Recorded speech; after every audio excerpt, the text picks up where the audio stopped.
Who was responsible for the Chicago Tylonal murders? A nationwide panic ensued after 7 people were murdered in 1980s Chicago. The weapon of choice? Innocent-looking pain pills.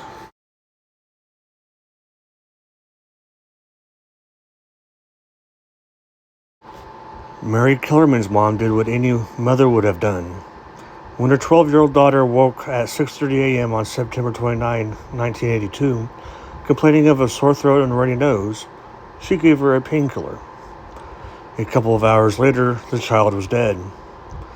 Across town in another suburb of Chicago, a 27-year-old postal worker named Adam Janus had taken a sick day. After picking up his kids from preschool, he said he was going to take 2 Tylenol and lie down. He staggered into the kitchen for a few minutes later and collapsed. Paramedics arrived, but his heart wouldn't resuscitate. He died of what was thought to be a massive heart attack. Later that day at Janus' house, in the first throes of grief, his brother Stanley asked his brother's wife Teresa to give him some Tylenol. They both took some. Stanley died that same day, and Teresa 2 days later. Over a few days, the death toll grew. There was a retail assistant, Mary McFarland, 31, who was at work and suffering from a headache.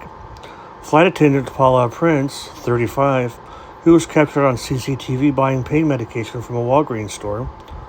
And Mary Weiner, 27, had just had her 4th baby a week before. All dead. And the one thing these people had all in common, they had taken Tylenol shortly before they died.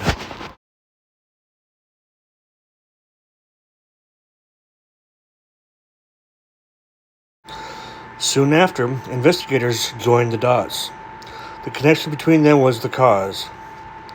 The Tylenol pills each victim had taken had been laced with a lethal dose of potassium cyanide.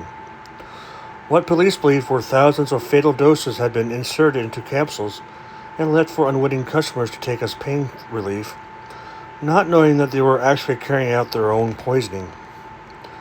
Cyanide prevents red blood cells from picking up oxygen, essentially asphyxiating the victim even if they are surrounded by fresh air. It quickly causes brain damage and cardiac arrest.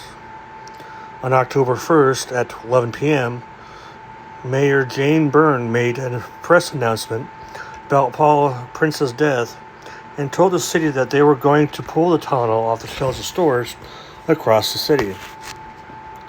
And by October 4th, the Chicago City Council had passed an ordinance requiring tamper-resistant packaging for all pharmaceutical drugs sold in stores. This was in the days before sealed pill bottles. Pills were sold with just a cotton ball under the lid to protect them. Johnson & Johnson, the manufacturer of the pills, quickly established that the cyanide lacing must have occurred after the Tylenol left the factory, because the suspect pills that came from different production plants. This meant that someone had lifted the bottles from various pharmacies and laced the capsules with poison before returning them to the shelves. Despite investigating over 1,200 potential leads and involvement from the FBI and the U.S. Attorney's Office, the case came to nothing. One detective thought the murders might have been an act of revenge from a disgruntled Johnson & Johnson worker after learning of a problem with their talcum powder that might have been caused by a terminal employment. But despite his suspicions, there was no evidence to pin the crime on anyone.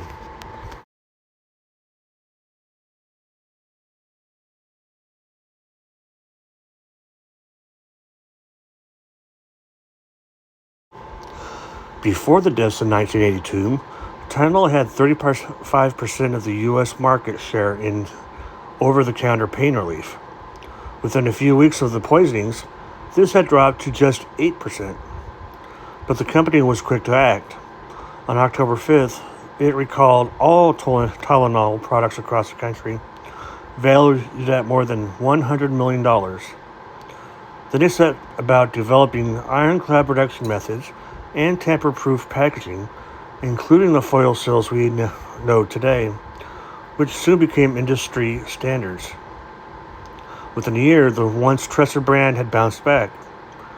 The Tylonal name will forever be associated with the Chicago murders, however, because of the 1983 U.S. Congress passed the Tylonal bill, making it a federal offense to tamper with consumer products.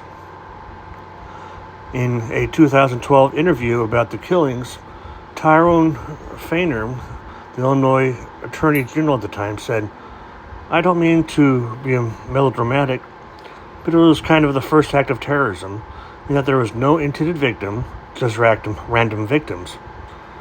And that's what terrorism is to me, to frighten or kill indiscriminately." In the same article, Jane Byrne remarked, "We did the best we could under the circumstances, but there was a young girl with a headache and she's dead. It was just a terrible thing."